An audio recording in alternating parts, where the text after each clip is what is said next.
মুফতি সাইদ আহমদ সাহেব তিনি তার মাদ্রাসায় ছেলেদের মাধ্যমে কোরআন খতম পড়িয়েছেন এবং সালাতুল হাজাত নিজে পড়িয়েছেন, আমাদেরকে পড়ার জন্য নির্দেশ দিয়েছেন। আমরা এতটুকু আবদার কি রাখতে পারবো না আহনাফ খালিদের জন্য? আমি আশা করি আমার চ্যানেলের দর্শক যারা আছেন সকলেই আহনাফ খালিদের জন্য এতটুকু হলেও করবেন। আসসালামু আলাইকুম রহমতুল্লাহ। প্রিয় বন্ধুরা, আমাদের প্রিয় শিল্পী আহনাফ খালিদের জন্য আপনারা নিশ্চয়ই দোয়া করছেন বলে সে এখন চোখ খুলছে। হ্যাঁ, আপনাদের প্রিয় শিল্পী আহনাফ খালিদের অবস্থা জানার জন্য অনেকেই অনেকভাবে চেষ্টা করেছেন। কেউ কলরবের বিভিন্ন শিল্পীদের কাছে কল দিয়ে, কেউ অথবা আমাদের এই চ্যানেলের কমেন্ট বক্সে, কেউ অথবা আমাদেরকে মেসেজ করে অনেকভাবে জানার চেষ্টা করেছেন যে আহনাফ খালিদের বর্তমান কী অবস্থা। আমি নিজেও আমার জায়গা থেকে অথেন্টিক কিছু তথ্য রাখার চেষ্টা করেছি, তার কী অবস্থা, কেমন আছে। কারণ সে সকাল থেকে এখন পর্যন্ত আমরা একটাই কথা শুনতে পাচ্ছি যে আমাদের প্রিয় শিল্পী আহনাফ খালিদ আইসিইউতে আছেন। জানি আমার যেমন হৃদয়টা ভেঙে চুরমার হয়ে যাচ্ছে, আপনাদেরও একই অবস্থা। যারা কলরবকে ভালোবাসেন, কলরবের শিল্পী আহনাফ খালিদকে ভালোবাসেন, তার একটি শুভ সংবাদ শোনার জন্য আপনারা খুব অধীর আগ্রহে অপেক্ষায় আছেন। হ্যাঁ, আমি নিজেও আছি। ঠিক অল্প কিছুক্ষণ আগে আমাদের প্রিয় শিল্পী ইয়াসিন হায়দার ভাই আমাদেরকে জানিয়েছেন যে আহনাফ খালিদ চোখ খুলেছেন, আলহামদুলিল্লাহ।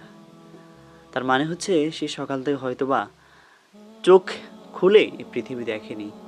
যারা তার পাশে আছে, কাছে আছেন, তাদের কী অবস্থা আপনারা বুঝতে পারছেন। ইয়াসিন হায়দার ভাই যেহেতু জানিয়েছেন, এতটুকু কথা বা এতটুকু তথ্য আমরা নিশ্চিতভাবে নিতে পারি। কারণ ইয়াসিন হায়দার ভাই এমন কোনো কথা লিখবেন না এবং কথা লিখেনও না, আমি জানি, যে কথা উড়িয়ে দেওয়ার মতো। আমরা বিশ্বাস করি এবং সাথে সাথে দোয়া করি আল্লাহ তাআলার কাছে আহনাফ খালিদ শুধু চোখ খুলেছে তা নয়, সেজন্য আমাদের মাঝে পরিপূর্ণভাবে সুস্থ হয়ে ফিরে আসে, আমরা সেই দোয়া করি। আর দু একটি কথা না বললেই নয়। আমাদের প্রিয় শিল্পী মুফতি সাইদ আহমদ সাহেব তিনি তার মাদ্রাসায় ছেলেদের মাধ্যমে কোরআন খতম পড়িয়েছেন এবং সালাতুল হাজাত নিজে পড়িয়েছেন, আমাদেরকে পড়ার জন্য নির্দেশ দিয়েছেন। আমরা এতটুকু আবদার কি রাখতে পারবো না আহনাফ খালিদের জন্য? আমি আশা করি আমার চ্যানেলের দর্শক যারা আছেন সকলেই আহনাফ খালিদের জন্য এতটুকু হলেও করবেন। সর্বশেষ একটি কথা না বললেই নয়, যেটি খুব কষ্ট লাগে। অনেকে আছেন ফেসবুকে শুধু কপি পেস্ট করে কোনো তথ্য পেলে ছড়িয়ে দিচ্ছেন। কেউ বলছেন যে আর 5% বাকি আছে, 3% বাকি আছে। আমি একটু রিকোয়েস্ট করব, যত পার্সেন্ট বাকি থাকুক না কেন, যাই হোক না কেন, এমনভাবে কোনো পোস্ট আমরা যেন না করি যার মাধ্যমে গুজব বা বিভ্রান্তি ছড়ায়। এতটুকু করব যার মাধ্যমে তার জন্য একটু দোয়ার ব্যবস্থা করা যায়। যেমন আমার ভিডিওর মাধ্যমে আপনারা দুটো বিষয় হয়তো উপকৃত হবেন। একটা হচ্ছে তার সঠিক তথ্যটুকু আমি কলরব শিল্পীদের কাছ থেকে পাওয়া, সেগুলো আপনাদের মাঝে পৌঁছে দিচ্ছি এবং সাথে দোয়ার জন্য আপনাদের কাছে আবদার করছি।